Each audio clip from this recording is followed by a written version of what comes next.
And you've got these states here who are left to try and stand up on their own without much, to a really a very big bully. I'm proud of all the states that are filing these. I don't know how much we can shake our fist at the federal government and say, get your hands off our grubby laws, your grubby hands off our good laws. But here's the point. If we don't start somewhere, we're going to lose the whole country.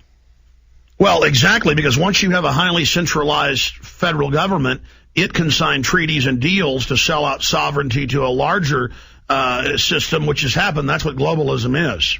And what makes those people in Washington, D.C. think that they know more about how to educate our children and how to do health care than we do? We're the ones who are closer to the people. I mean, let them take care of defending our borders. I'm proud of them for trying to do that in the small capacity they are. But look at what we're doing today and ask the bigger question of what do we need to do to get it back the way it ought to be? Well, absolutely. But you know, it is, the federal government is to issue and coin the money. It is to defend the borders, and it is to protect the people's liberties. But, I mean, take the 17th Amendment. We got it at the same time we got the income tax, right when we got the Federal Reserve Act, the foreign banks that the presidents before had fought. That had always been the major issue in every election. Previous to that, they were able to take the senators from the states. Before we elect the legislators, we elect people like Representative Cynthia Davis at the Missouri legislature, and then they would vote for the U.S. senator and send him or her, and then he would be a creature of the state, so that you had state control over the federal government. But notice how they removed that. More and more, this is developing. Well, let me talk to you about that for a minute, because I do have an opinion. I am a representative of a district and I would have, when you let the states elect the senators, you're going to get more responsiveness. And there are on two occasions that I have had my U.S. senator write me an email telling me about something. And I was so excited to hear that she would write me, and I felt special. It was addressed Representative Davis, so somebody took the time to even put my name. It was not a broadcast email to the whole state. It was just to me. And I clicked the reply button and sent her back my thoughts on this very important issue. And within minutes, my computer screen said undeliverable. Do you know how that makes me feel? If I were in charge of selecting my U.S. senator, I bet you she'd return my phone calls. Absolutely. Well, they are bought and paid for by offshore banks and corporations. They are engaging in crimes against the Constitution and the people. And I just want folks, we have a lot of listeners in Missouri, great people up there, the Show Me State. I hope that, and that's where we're having different people on from all the different states that are doing this week and next week and continuing, just hammering this issue. They had me on Coast to Coast AM last night about it. They're going to have me on the next few weeks for 3 hours on the subject of 16 million people. And one more thing I'll add, though, with your point. You know what? I worked really hard to get elected, and it meant I had to meet my people and find out what they needed in me. We have seen this country go to the highest bidder. And even though what happened in Illinois with their governor sounded scandalous to many people, that is so typical. I'm sure that the governor of Illinois has no idea that he did anything wrong, because he's so surrounded by people who do that.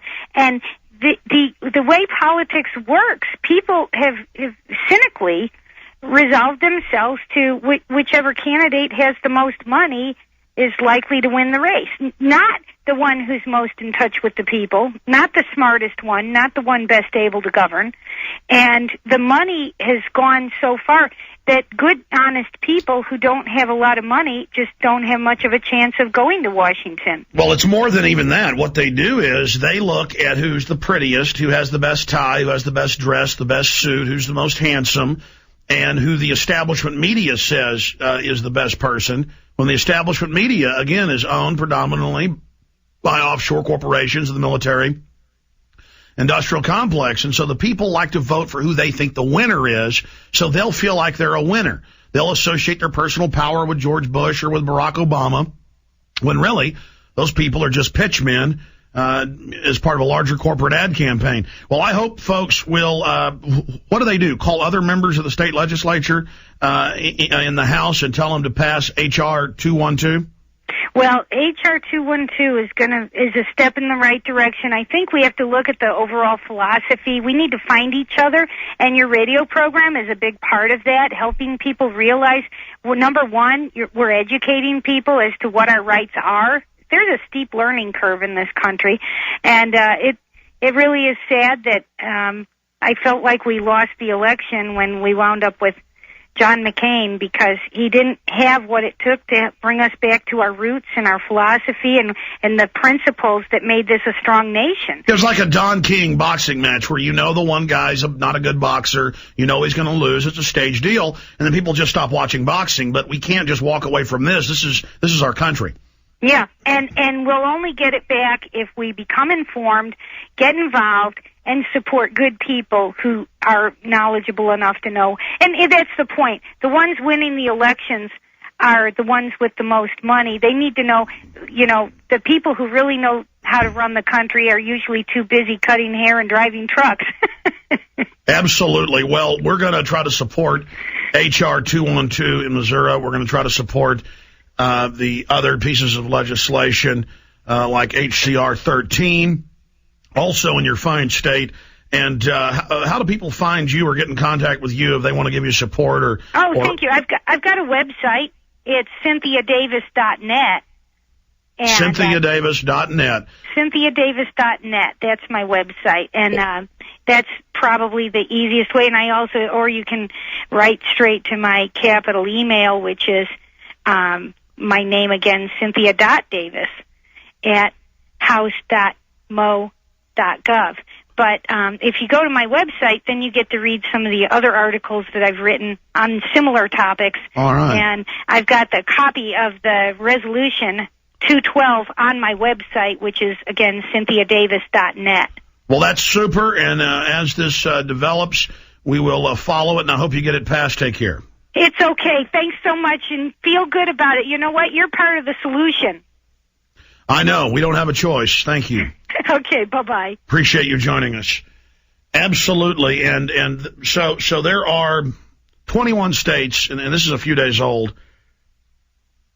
I'm going to go over this list, so it's probably more. And then we're going to get into some other news and take your phone calls next hour. I've actually read books on Abraham Lincoln. I've actually researched his quotes. I actually know who he was. Abraham Lincoln was a Luciferian.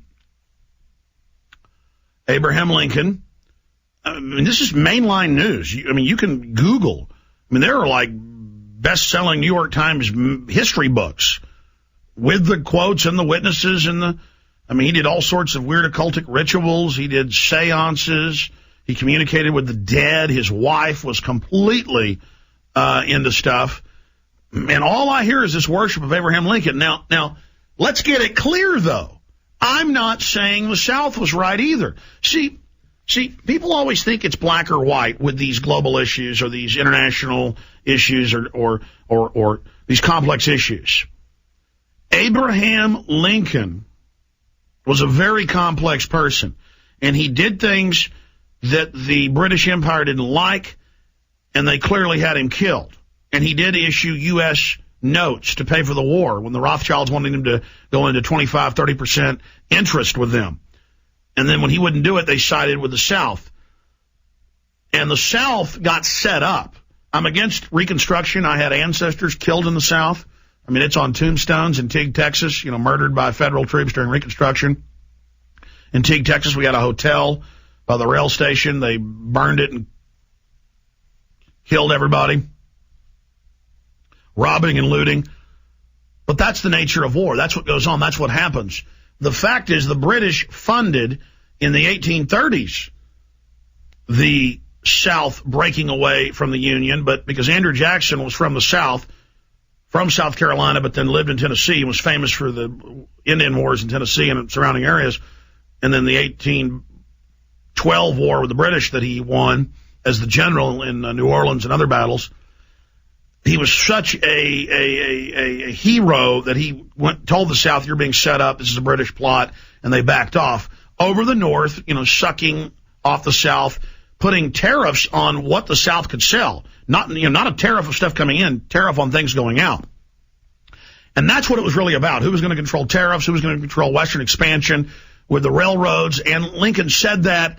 And Lincoln said, the South just, you can keep your slavery, but we're going to keep the taxes, and the North's going to control what you can and can't do.